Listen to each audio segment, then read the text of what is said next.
We'll now try to set up a small panel here. And while we're doing that, maybe there's a quick question for you, yeah.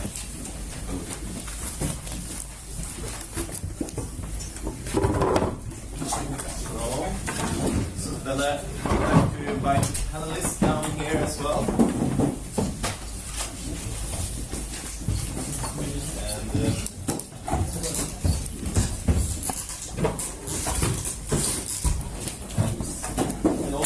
That what we always forget is that we have small presents for all the speakers and the panelists. So we will start to give them out from now on, okay?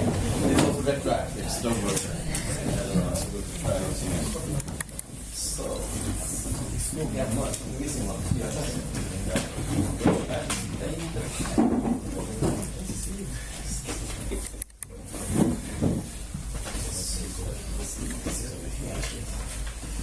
We're coming in from this side to ask you some questions. So let me just quickly tell me a little bit about the background for this panel.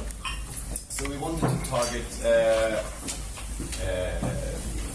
research institutions that are not in the NordPlant area, discussing the needs for Nordic phenotyping, also breeding countries. So that's the mix in the panel.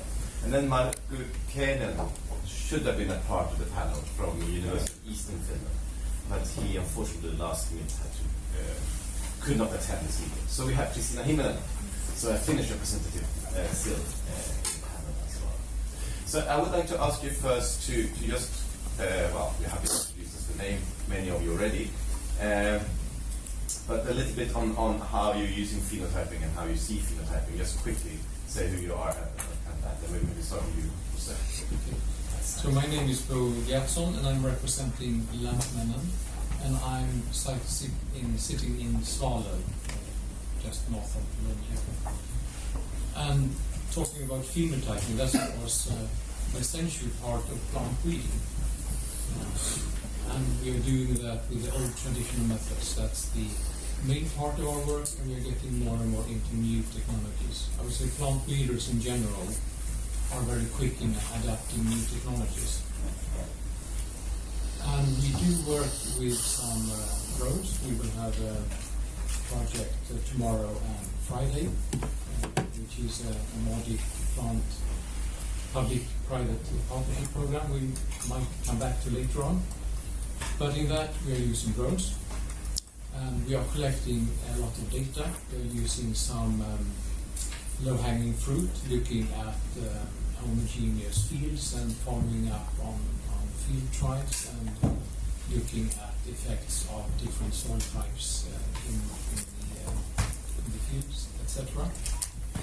And we are starting to look at correlations between our images from drones to what we are interested in, which could be yield data, for instance.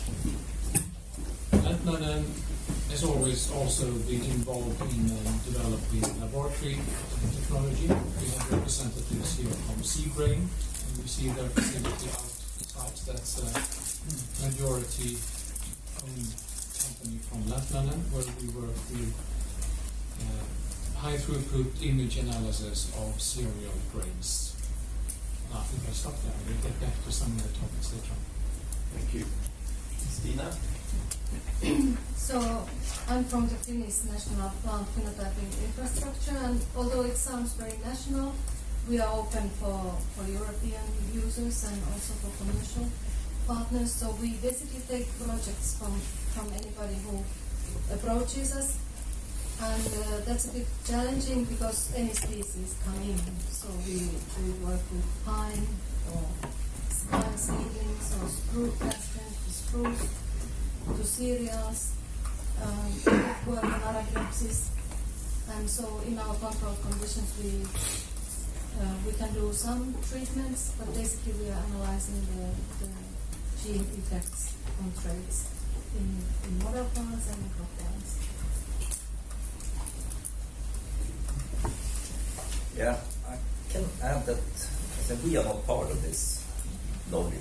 Now, I guess as an illustration of that, it's not easy to, it's not one size fits all, that's clear. Our phenotyping needs is maybe overlapping the other things, but there are so many other reasons you want things close to yourself. I mean, we want to do Umeå, so we can do phenotyping there, and we can't send things over there, and we need other.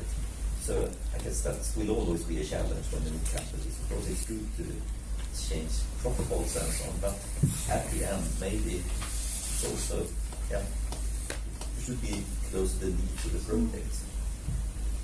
The more living the material is, the closer you want it to your lab. I agree. Yeah.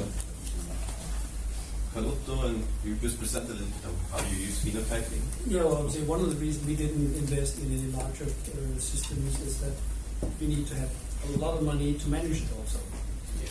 We always tend to forget that, well, we as nerdy scientists would like to run it, but sometimes someone has to make sure that the electricity, whatever is working. And that's the cost of that is very high. So it's easier for us, that we can borrow places. I've been working with Lund, our PhD students just came back from VSI in the Czech Republic. So we can use our material testing their facilities and then do our in-depth studies. So we focus on the gas shape, for instance, as best because that's where we do that. But our new facilities, the climate chambers should be allowed should be able to simulate our semi-field area outside, so we can run semi-field conditions, put them into the climate chamber and stress if the weather is not warm or cold or wet, whatever. So that will give us a chance of making even more dynamic simulations. Yeah, my name is Morten Lillemo. I'm a researcher at NMBU, Norwegian University of Life Sciences. I have been there actually most of the time since I did my master's degree there and then my PhD, and then I had a 3-year postdoc at CIMIC in Mexico. And all this time I've been doing, now more than 20 years, been doing plant breeding research, working quite applied actually, but doing projects on QTL mapping of important traits, most of them weak, but also other cereals. So I've been doing phenotyping all my career, but it's just during the last 3-4 years actually where we have really been working with the modern type of phenotyping, like high throughput, and we focused on field phenotyping. And we didn't have any national infrastructure. We didn't, until recently, we didn't even have any big research project on this. So we have kind of building pieces, small pieces, bit by bit. And by having master students from the Ecology side, we have been able to build up some competence. And we are mainly using multispectral imaging with the drones and image analysis, and try to correlate what we find in the field with a traditional phenotyping, predicting grain yield, for example, based on drone images. And we have made quite a bit of progress in that. Well, from the breeding side. So I'm Alsheikh, representing Graminor. Graminor is a plant breeding company in Norway. Very similar to what Bo has said, we do the same thing. It's a field traditional phenotyping. We have an interested starter really in phenomic and phenotyping. But I will add to Bo just additional point. Now, most of the breeding companies, we have been investing a lot in the genomic work, and now we see the real gap of the need of of the phenomic. It's not just the phenomic, it's somehow accurate phenotyping. And this is the background of the interest of the companies. And in Graminor, we work with Norwegian University. We have a public partnership that we work with them right now for the last 3 years. And there is definitely a room for improvement in the phenomic. Especially, like Otto said, is the cost as well, and the running cost. And I see we have been doing this for the last 2-3 years, and it's really some challenges in it. And we have to wait and see how it will be to implement it. It's a good point. So I should say also that we will let you in the audience also in a little bit later in the discussion. So if you have any questions, remember those, and they can come back later.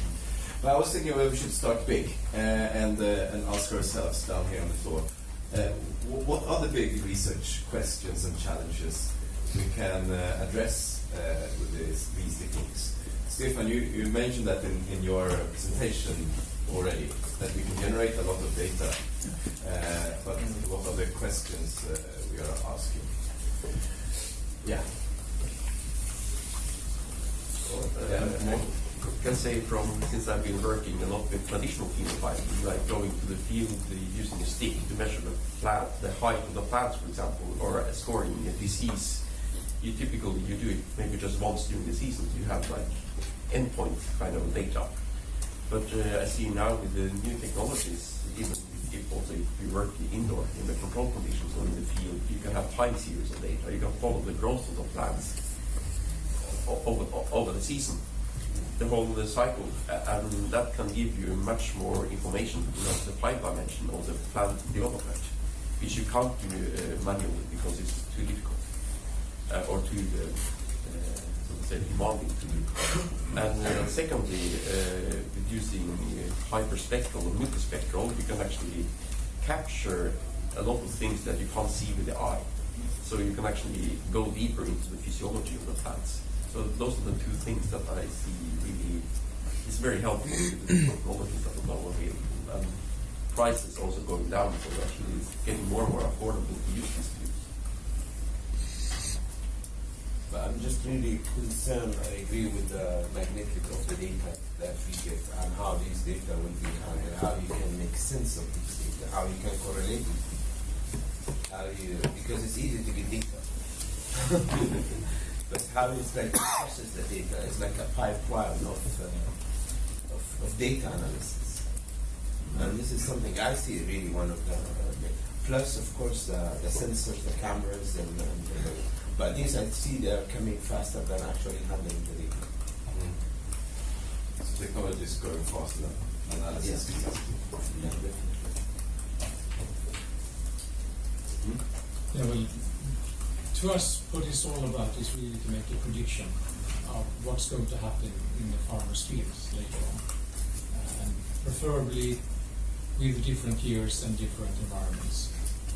And which technology we use doesn't really matter that much.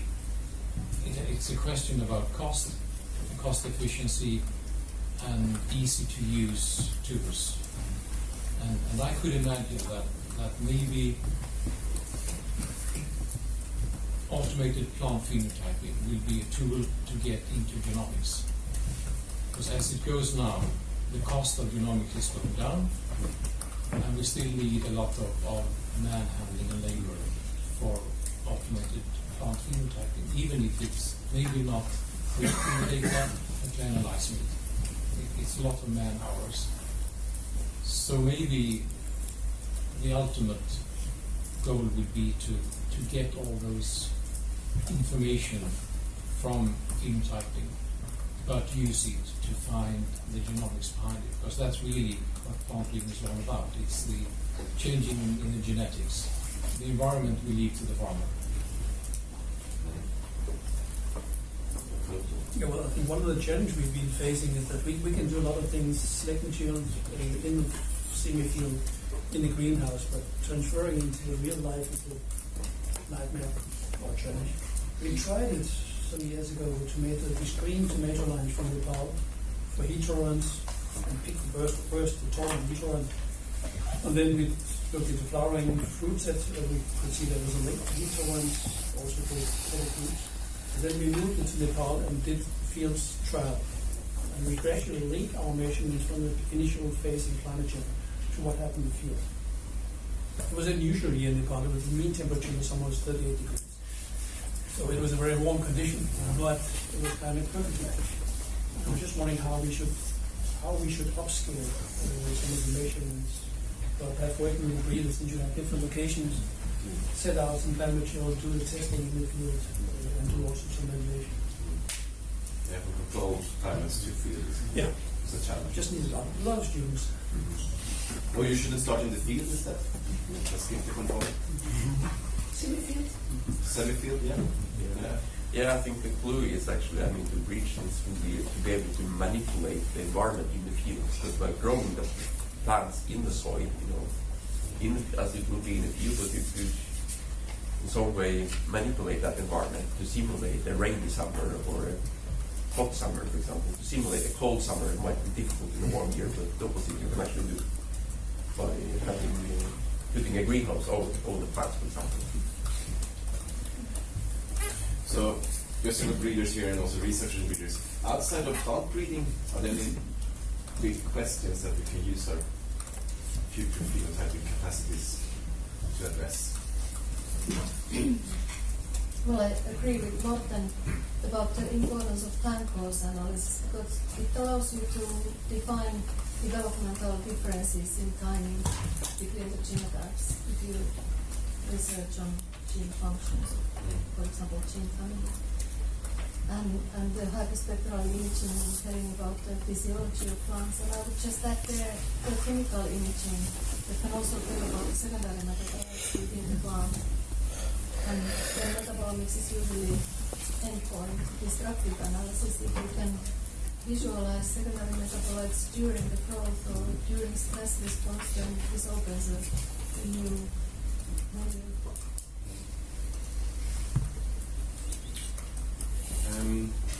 So we have a number of platforms and facilities available in the Nordic countries already.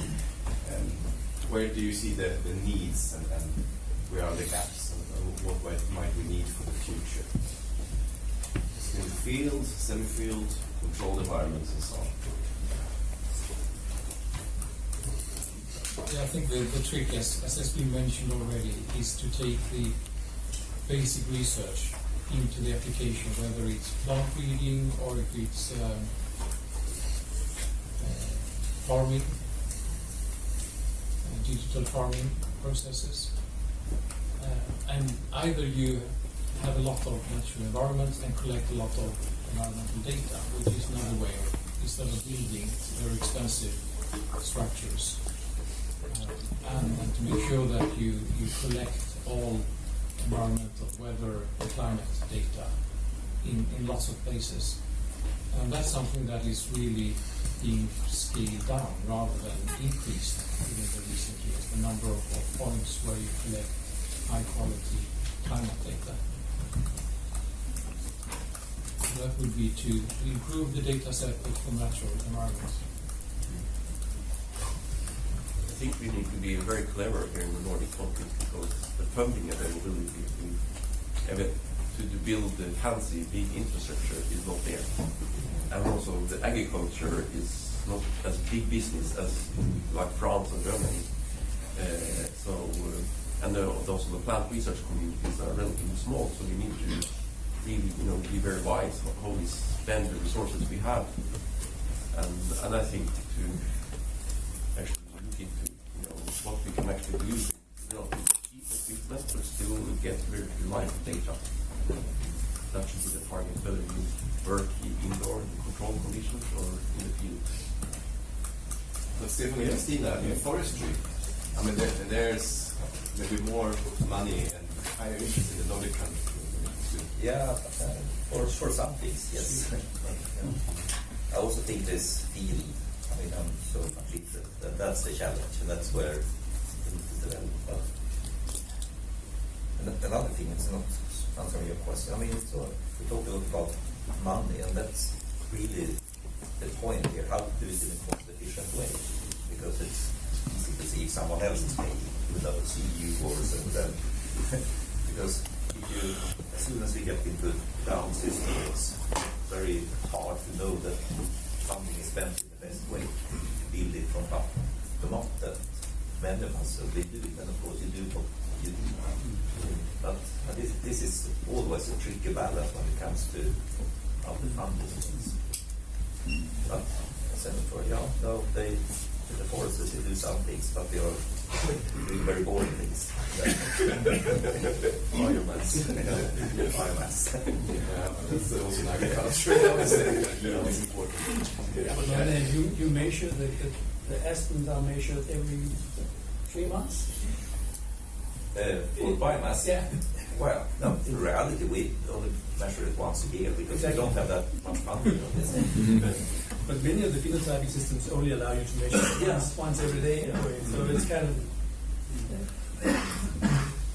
But I think the infrastructures, the S3 system nationally is a challenge because we are competing with medical science and physics in Denmark, and I'm not sure we have We are trying to get a Danish network of them, but then they want to connect to the systems in Lund for spectral imaging, huge computers and huge microscopes.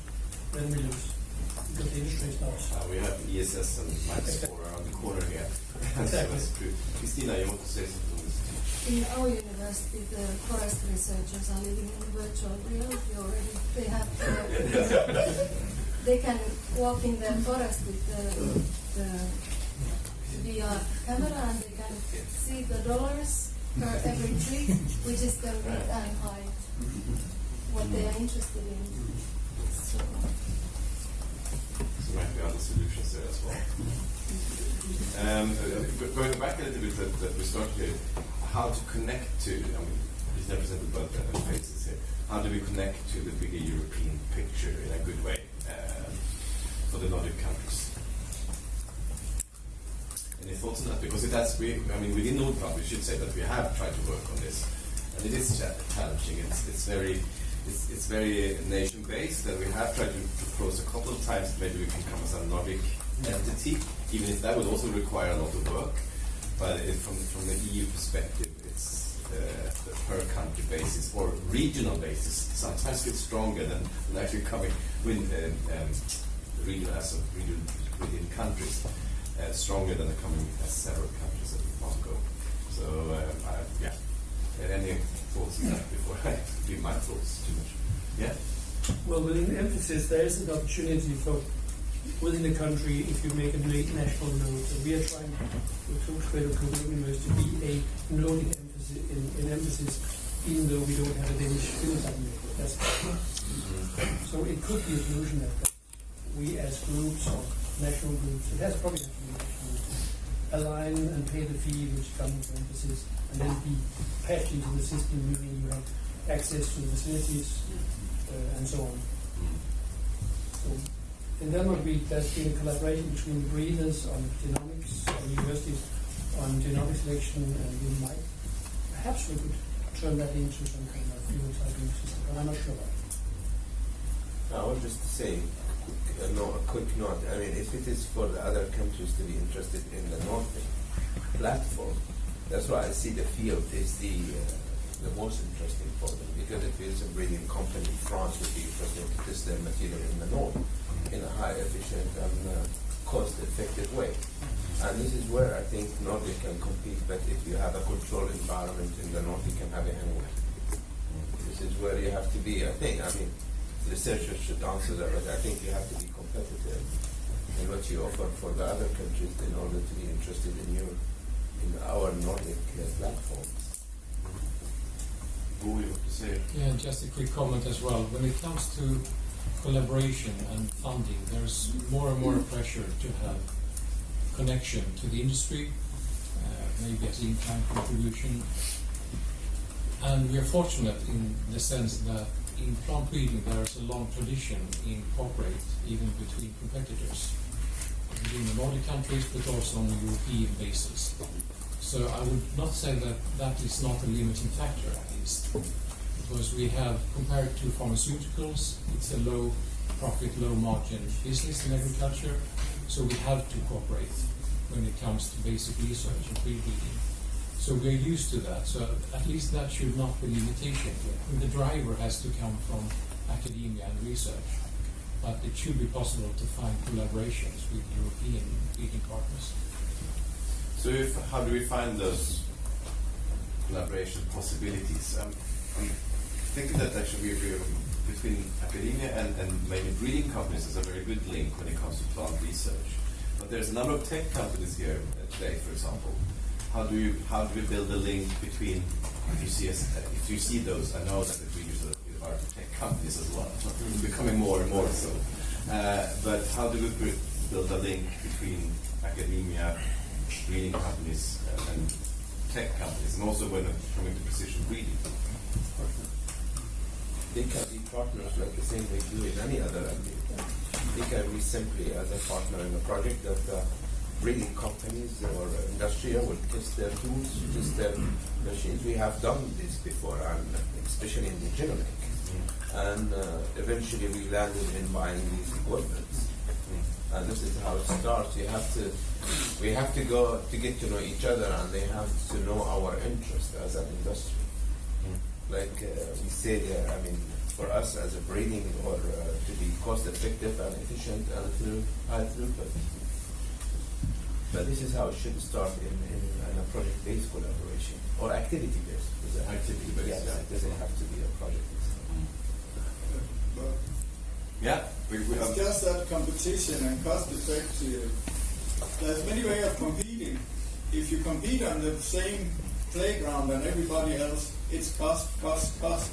But if you find something which makes the Nordic countries unique, and we can do something the other ones can't, so we're playing on another playground, it's a lot easier to compete, because then it's not only cost.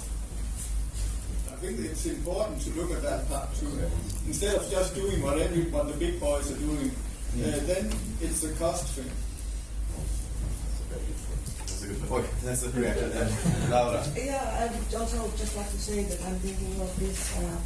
Nowadays, we have more and more this trend on local production of food. Compared earlier, just to produce it where it was cheapest, and maybe breeding more like just biomass production. So absolutely Nordic countries. Quality food, focus on quality, and I don't know. I mean, also in Norway, I know the strategy is now. We have something. So I'm from Tromsø, so University of Tromsø, from the very north. We have something that we call Arctic agriculture. So food production in whole country.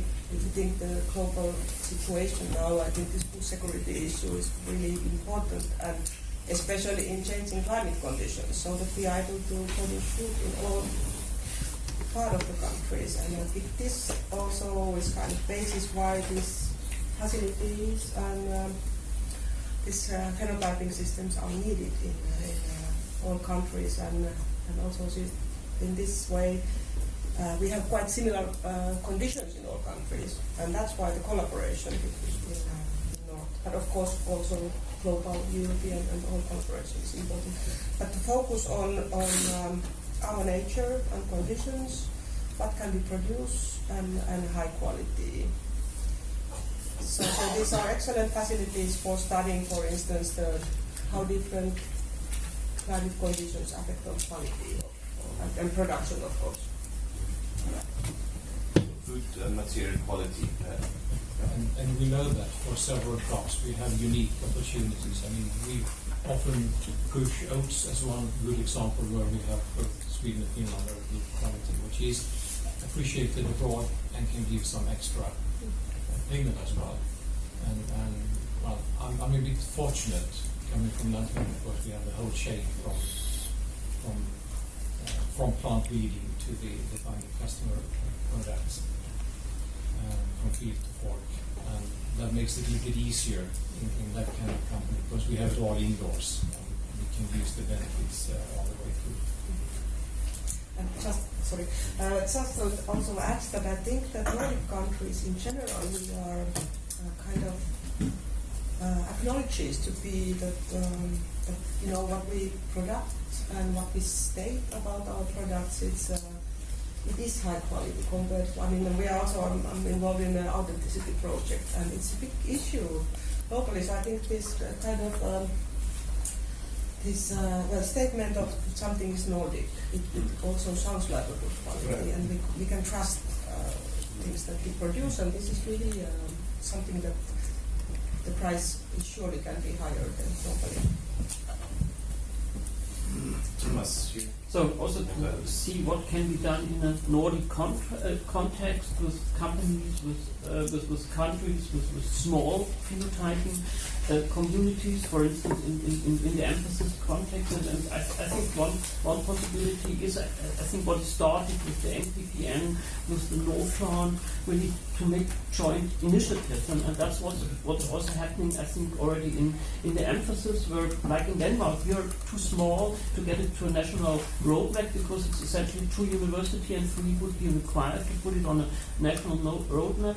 But what's happening now, that there are alliances. So now there's alliances or ways to have alliances between Spain and Portugal. There is another initiative about the Mediterranean countries, and I think this is something where what has been initiated with MPPN, the 6P project, with NordPlant, to make this joint initiative and then act as a Nordic node within the emphasis. I think this could be some way out with the also scattered phenotyping landscape. And the other aspect is, what can the Nordic countries contribute? I think we should not make the mistake to try to duplicate things which are available at other places in much larger scale. I think now with indoor phenotyping facilities with 2,400 plants in Montpellier, maybe next year it's 3,500 or whatever. I think we will not be able to compete with this. We rather should think what could be a particular focus of a controlled environment facility in Helsinki, in Copenhagen. What could be the focus for practical aspects that have been told for crop plant? Essential thing is to go to the field, at least semi-field, like approaches we are taking with the Ranimax facility, have a root phenotyping facility outdoor with rain-out shelters. I think this would be ways to go. So to consider specialities. I think the goal is not to have cheap phenotyping. I think it should be cost-efficient phenotyping, which creates an added value. And I think this is what it's about. When talking to breeders, it's not necessarily that cost is always the most important thing. The cost is a very important factor. But I hear if we have a possibility to increase speed or increase precision, then it can be at a little bit higher cost even, but this is what I learned, at least so far, from breeding company, that's equally important. Yeah, about the uniqueness of what you can offer as Nordic countries. We, for example, as Wageningen and Ferrero, we are here because we knew that in this meeting there were the most advanced researcher on tree phenotyping in control environment, for example. To my knowledge, the tallest plant available are in Umeå, and also in the facility of Helsinki there are quite interesting plants, 1.5 meter. So, just to mention one of the potential uniqueness of Nordic countries. That's a good point. Trees. Yes. What about agroecology, mixing forestry with agro-food systems? That's something that is explored. It's done in the Nordic countries. We have research on it, but a lot of that research is for outside Nordic climates. I'm trying to steer. Or, give me some good example. In general, we grow trees where we cannot grow crops. Yes. That's a wide definition of But putting the basic, what we know in agronomy, if we want to increase the output from agriculture, it's nonsense to grow monoculture as the way we do today. But the whole industry and every framework is set up for doing that. But if you look into the basics, how can we actually make a better agro system? We should grow now crops in mixtures to actually utilize the complementary benefits, get better nutrient uptake. Maybe we have grow cereals with nitrogen fixing legumes, for example. We should do more research into that, more like blue sky research, because I think that would really, increase the output a lot from agriculture, especially in marginal environments that we have in the Nordic countries. But we need industry partners to be interested in this. We need somebody that is willing to buy the products from the farms where you have, let's say, peas and barley or in a mixture. And you need a new setup and how will you use these products. This could be a topic for a whole conference, I think. No, 4 or 5 here. We're getting very close to lunch. More 4 or 5 minutes. I think Jens, right? No. Rasmus, sorry. Danish names. You were first there. It seems like all of you are playing with crops. What about the ecosystem services from weeds, which I don't like to call weeds, but not the things we smoke, but the things growing in between the crop plants. I think there's a missing link there where it's kind of shifting towards not killing everything, but managing the biodiversity. Should we phenotype that? As I understood, I'm new in this phenotyping thingy. That is to understand the relation between the crops and the environment, or the plants and the environment, and how they express themselves or work together or against each other. We'll see that something as well. Yeah, I'm a strong believer in agriculture and in forestry getting closer together. When the forest breeding started in 1936, it was started by a professor in agriculture. And then we've gone different ways for decades. But I think now with the similar and the same technology, phenotyping and genomics, that we should use the strength we have from agriculture in our quick repeated trialing. We have different experiences in forestry, and we have funding from both places that should and could go together. And I think this is the time to start to have more cooperation between the both crops. And we have similar sustainability goals and using raw material, bio-raw material. We are talking more from agriculture that we should use the by-products for other purposes, bioproducts, and forestry is doing the same. So we're getting closer in several ways. I would have very quick, just here the good example of is actually what we call like semi-cultivation of the whiteberries. That it has been done much more in the, for instance, North America, but we also in NMBU, my colleagues have also idea of, I think, of production of whiteberries and also forestry at the same time, maybe open a bit the forest so that the berries get more light.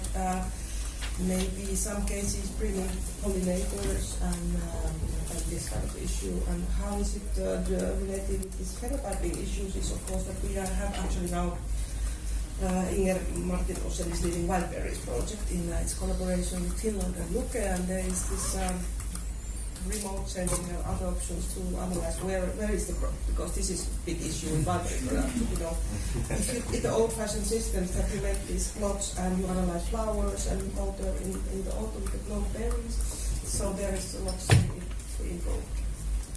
And it's also very Nordic product. Taiwan is So I think we have to close that session with that point with the Nordic high value product. That's maybe what we should try to phenotype to try to push it forward. The discussion can be, of course, ongoing over lunch. I hope it will be. I'm sure it will be. We have some presents for all the speakers and for the panel, right? And you also have the information about the lunch, so...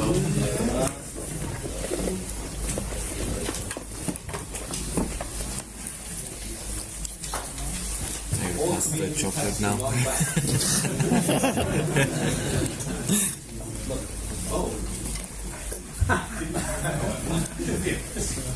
We hope that the lunch is outside. But we will make a deal with the cafeteria quickly, since we did this morning with the coffee. It's not here. We send this paper around, and you say you're vegetarian if you like the components, and then we call the pizzeria. No. Anyway.